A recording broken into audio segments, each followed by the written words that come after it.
அனைவருக்கும் காலை வணக்கம். இன்றைய வேத வசனம் புதன் ஜூலை 30. சிந்திக்க தினம் ஒரு வசனம் 2025. பைபிளைத் திறந்து வேத வசனங்களைப் படிப்போம். அப்போஸ்தலர் 4:20.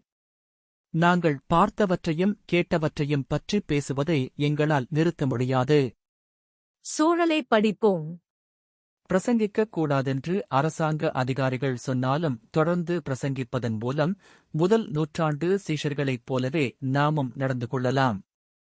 ஊழியத்தை நல்லபடியாகச் செய்து முடிக்க யெகோவா உதவி செய்வார் என்று நாம் நம்பிக்கையோடு இருக்கலாம். அதனால் தைரியத்துக்காகவும் ஞானத்துக்காகவும் ஜெபம் செய்யலாம். பிரச்சினைகளை சமாளிக்க யெகோவாவிடம் உதவி கேளுங்கள். நம்மில் நிறைய பேருடைய உடல் அல்லது மனம் ஏதோ ஒரு விதத்தில் பாதிக்கப்பட்டிருக்கலாம். அன்பானவர்களை மரணத்தில் இழந்து நாம் தவித்துக் கொண்டு இருக்கலாம். குடும்ப பிரச்சினைகளால், துன்புறுத்தலால் அல்லது வேறு சில பிரச்சினைகளால் கூட நாம் கஷ்டப்பட்டுக் கொண்டு இருக்கலாம். அதுவும் கொள்ளை நோய், போர் போன்றவை வந்துவிட்டால் ஏற்கனவே இருக்கும் பிரச்சினைகளை சமாளிப்பது நமக்கு இன்னும் கஷ்டமாகிவிடலாம். அந்த மாதிரி சூழ்நிலையில் ஒரு நெருக்கமான நண்பரிடம் பேசுவது போல் அவரிடம் மனம் விட்டு பேசுங்கள்.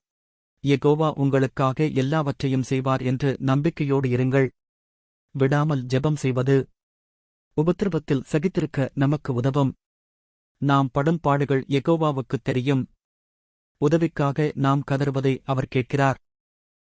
இன்றைய தின வசனத்திற்கான ஆராய்ச்சி குறிப்பை படிப்போம். மோசமான கடைசிக் காலத்தில் நாம் வாழ்கிறோம். அதனால் யெகோவாவுக்கு உண்மையாக இருக்க நாம் ஒவ்வொருவரும் எப்போதையும் விட இப்போது அதிகமாக ஜெபம் செய்ய வேண்டும். ஒவ்வொரு நாளும் மனம் விட்டு ஜெபம் செய்ய நேரம் ஒதுக்குங்கள். நம் இதயத்தில் இருப்பதையெல்லாம் அவர் முன் ஊற்றிவிட வேண்டுமென்று அவர் விரும்புகிறார். யெகோவா செய்யும் எல்லாவற்றுக்கும் அவரை புகழுங்கள், நன்றி சொல்லுங்கள். தைரியமாக ஊழியம் செய்ய அவரிடம் உதவி கேளுங்கள்.